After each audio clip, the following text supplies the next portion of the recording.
If you're looking for my father, you just missed him. He went back inside. Shouldn't be hard to find. Just follow the music. I'm sure he'll be easy to spot. Probably singing or dancing, carrying on some way. No, I'm not going in. Let's just say I'm not feeling particularly festive today. Besides, somebody's got to do some work around here. Oh, you didn't hear? Oh, this party, the music, the dancing, the food, the guests is all in honor of my little brother Benjamin. He came home today. Oh, you don't know about Benjamin. I forgot how new you are around here. Still, I figured one of the gossips would have told you the whole story by now, the way people like to talk in this community. Well, I'll tell you, I don't mind. Guess it was a little over 2 years ago now. See, Benjamin was born rebellious. He never respected or accepted Father's authority in his life. And so they would clash all the time. Benjamin had to have it his way, and Father, although he would never yell, he would never lose his temper, well, he just wouldn't give in. But that never stopped Benjamin. So a little over 2 years ago, they were having one of their arguments. I don't even remember what it was about, to be honest. And Benjamin was getting more and more heated. Father was calm, steady. No, I think that made Benjamin even more angry. Could never get a rise out of Father. So he was ramping it up, really pouring it on. Till finally he looks Father straight in the eye and he says, I can't wait till you die. The best day of my life is going to be the day that you die, because then I can take my inheritance, I can sell my third of the estate, and I can go live my life my way. Can you imagine saying that to your father, to his face? Can you imagine hearing that from your son? The look in Father's eyes, it hurt him. There's no question that it hurt him. And Benjamin counted that as a victory, I guess, because then he stormed out.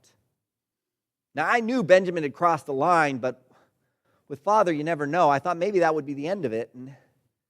But the next morning, Father was the one that brought it up.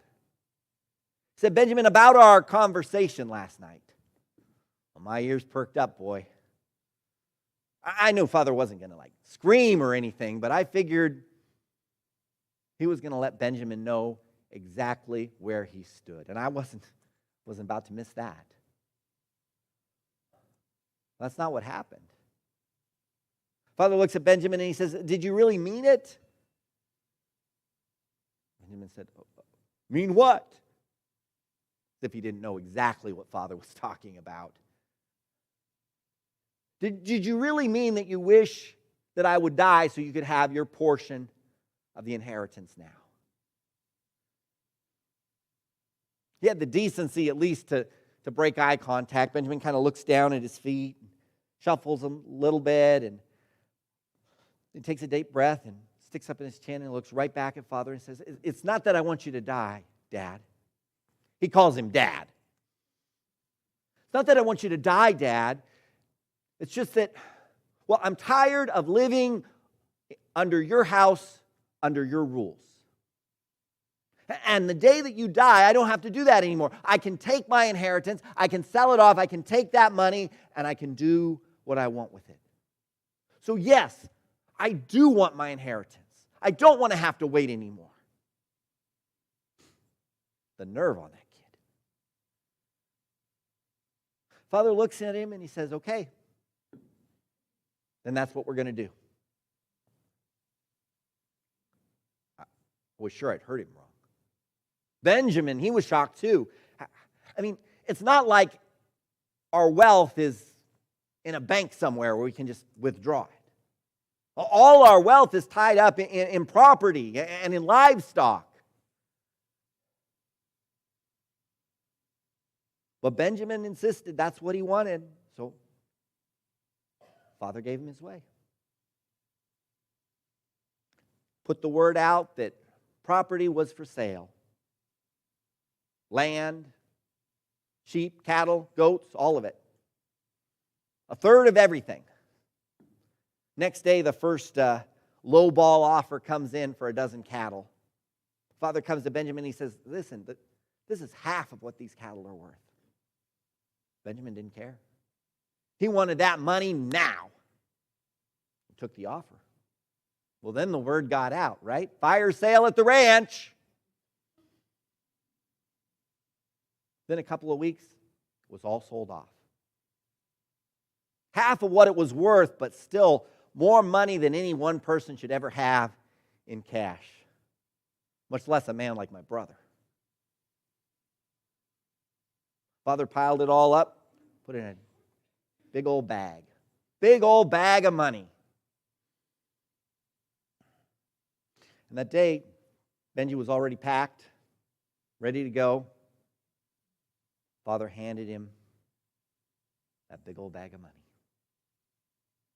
Benji couldn't even look him in the eye. You could sure look at that bag of money, though. Then he headed off through the eastern fields and down the road to only the Lord knows where. Broke Father's heart. I tell you, it was humiliating. We were the most prosperous ranch in the region. We had a reputation. And everybody knew exactly how Benjamin had treated us. How he had disrespected my father. How he had shamed us. How he had diminished us. Father didn't seem to care about any of that. He just missed Benji. And I know some people think, well, your father's so wealthy. Is it really that hard? Is it really that big of a deal? Listen, what Benji took wasn't just wealth. It was our capital. It's how we make a living. You know how many people work for my father? How many families depend on him? Another man would have just laid off a third of the workforce, but not my father. He was determined to keep every man on the payroll. And so we did. We tightened our belts and we put our nose to the grindstone and we worked. By the sweat of our brow, we worked. And we clawed. And we paid the bills. And we paid the men. And we got to eat ourselves, and we gradually got back to a stable place. It took pretty much 2 years. And even now, this ranch will never be what it was, but we're finally on solid ground again. I was angry. I've been angry. I was angry at Father for letting Benjamin do this to us. I was angry at Benjamin. Here we were slaving away, dealing with the humiliation and the shame, and he was off doing who knows what. But you know what sustained me for the last 2 years? Everybody said, oh, Benjamin, he's got all that money. You'll never see him again. But I knew better. I knew it was just a matter of time before my brother managed to blow it again. Waste all that money one way or another. And I knew that when he got himself backed into a corner again, he'd come back to Father. I thought it'd take him more than 2 years, though, to be honest. I mean, how do you even go through that much money in 2 years? Got to be prostitutes, right? I mean, I don't know anything about hiring prostitutes. I'm just imagine. Not that I like to imagine hiring prostitutes. Listen, whatever it was, it couldn't be good. He should have to explain, right?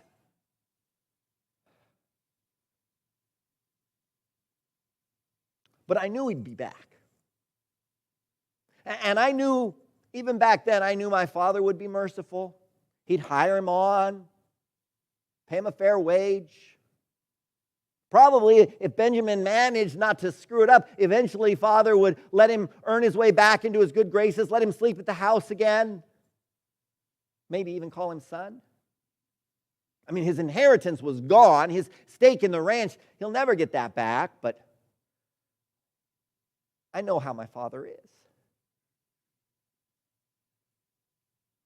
But Benji would always know. He would always know what he'd done.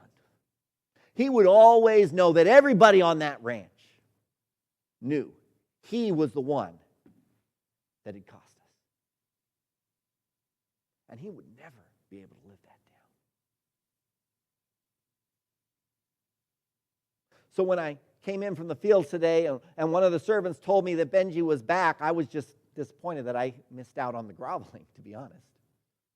Because I knew this day would come. But then I heard about what happened, how it all went down, and I wasn't prepared for that. See, Father was out working in the eastern fields.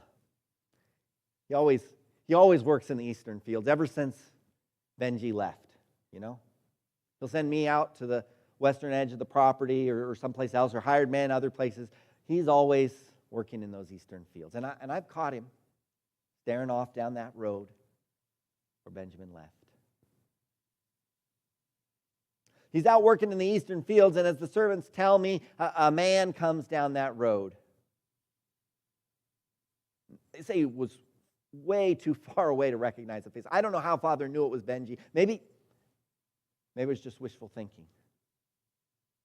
But apparently, he sees him coming down the road, and he just takes off running in broad daylight in front of everybody. A man of my father's stature. Man has no shame. And apparently, it was just like I expected. Benji came back. I haven't seen him yet, but they say he's skinny as a rail. Servant who was there said he looked disgusting. Barefoot, rags. Smelled like something awful. One servant said it smelled like he'd been living in a pigsty. But Father runs off, and immediately, before Benjamin can even get a full sentence out of his mouth, Father just hugs him, just wraps him up in a big embrace, gives him a kiss. It's typical. It's really typical, you know. That's how it's always been with him and Benjamin. Benji can do whatever he wants. Be as rebellious as he wants. And the moment he pretends to feel a little bit sorry, there's Father with a big old hug.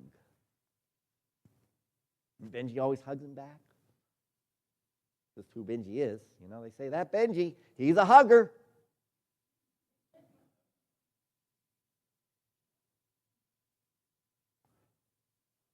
I'm not sure I've ever hugged my father like that. I just not a hugger, okay? I show my father my love in other ways, in ways that matter. I obey him. I listen to him. I respect him, not like my brother. So I'm not a hugger. That doesn't mean I don't love my father. You know, people always assume I'm the favorite because I'm oldest, I'm the heir, and because I'm not a screw-up like Benjamin. I'm the good son. I'm the kind of son any father would want. But I'm not the favorite. Benji's always been the favorite. He's always had this connection with Father, this intimacy. I don't understand it. still remember that time. I was like 14. Benji would have been 12. They were at it again, Father and Benjamin. This time Benjamin hadn't done his chores, and he had every excuse in the book, and he was yelling at Father. And Father was just standing there, taking it. Not giving in, but not yelling back. Drove me crazy. I wanted to yell at Benjamin. I wanted to put him in his place. I wanted him to understand what a wicked son he was being to our Father. But of course, I couldn't say anything. No, good son doesn't do that. So I did the next best thing.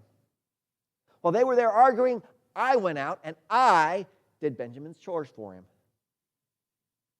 That whole thing in Proverbs, holes on the head. Figured that would show him what kind of son he was and what kind of son I was. Show Father too. 2 hours I was out doing Benji's chores. When I got back to the house, I was really looking forward to the look on his face when he realized who had done his chores.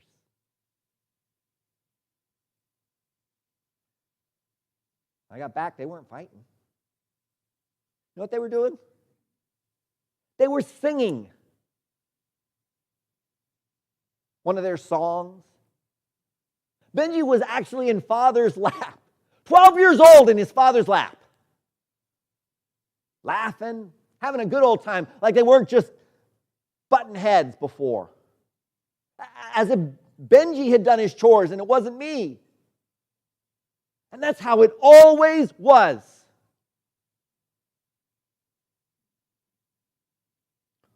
No matter how bad he was, no matter how many times he refused to obey, Father always had love for him. And Benji just took it for granted.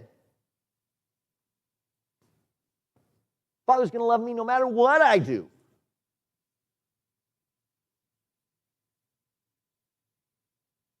I mean, if Father can love him no matter what, then what's the point of me obeying, working, doing the right things? It's not that I don't want my Father to love me, but I want him to love me because of who I am, because of what I've done, not just for no reason. Apparently that's how it works with Benji. So yeah, he comes back. Father wraps him in a big old hug, gives him a kiss. I shouldn't be surprised. And then he says, bring me a robe. Bring me some sandals. Puts a ring on his finger, sign of authority.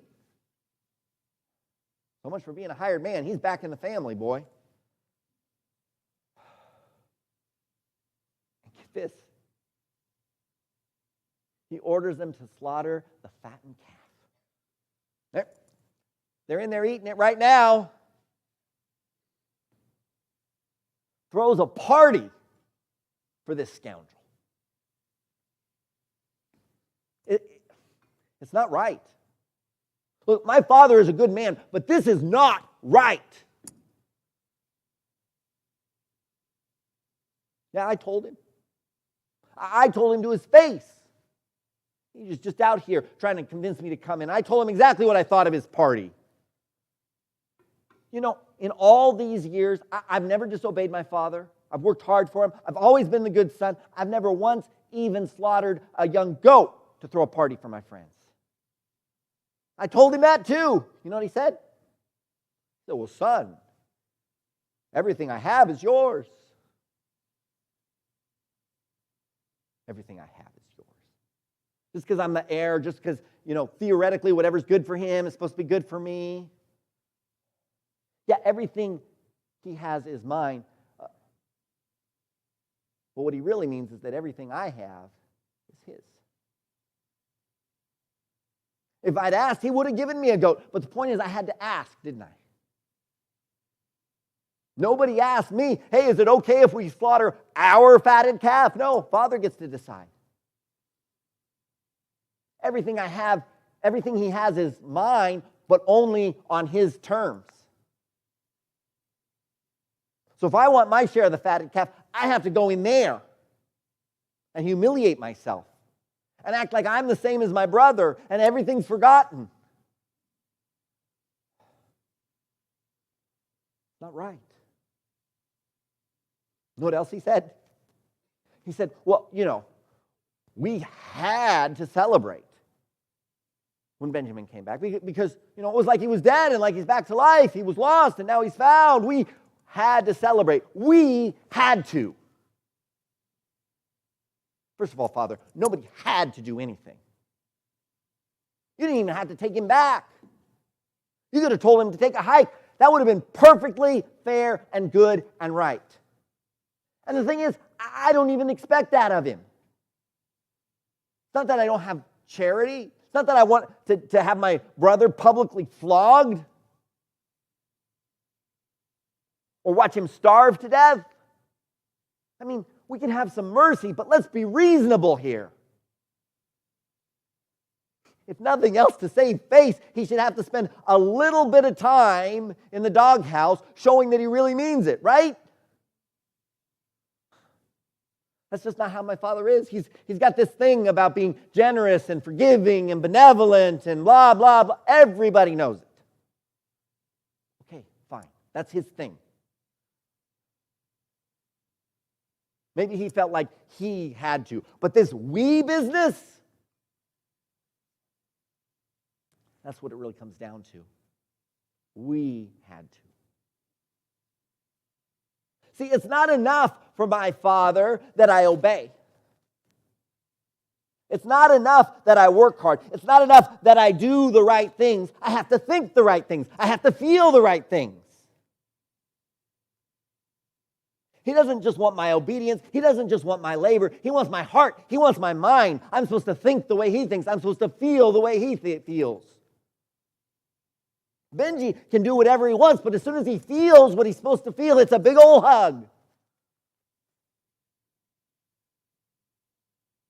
So we had to forgive. We had to celebrate. Everything he has is mine. More like everything I have is supposed to be his, including my heart and my mind. Well, I'm sorry. I'm the good son. I will obey. I will do what I'm supposed to do. I will never define my Father. But my heart and my mind are mine. I am my own man. And he doesn't get to control that.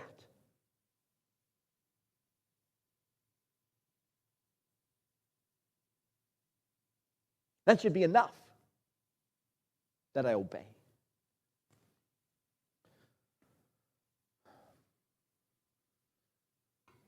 Am I happy? What kind of question is that? What does it mean to be happy? I'm good. I do what's right. I'm true to myself. If that isn't what... I don't know if I can say that I'm happy, but if that doesn't make someone happy, I don't even know what it looks like to be happy. Okay? Yeah, I guess Benjamin's probably happy right now. Actually, it kind of sounds like everybody in there is pretty happy at the moment.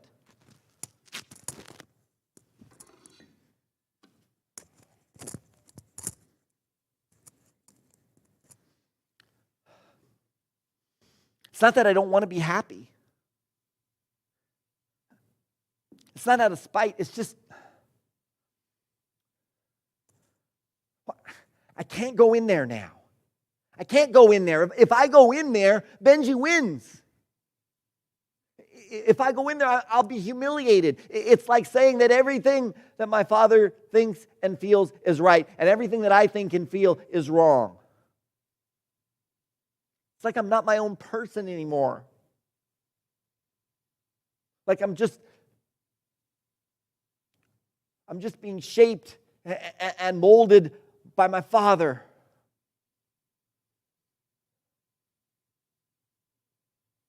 And I can't do that.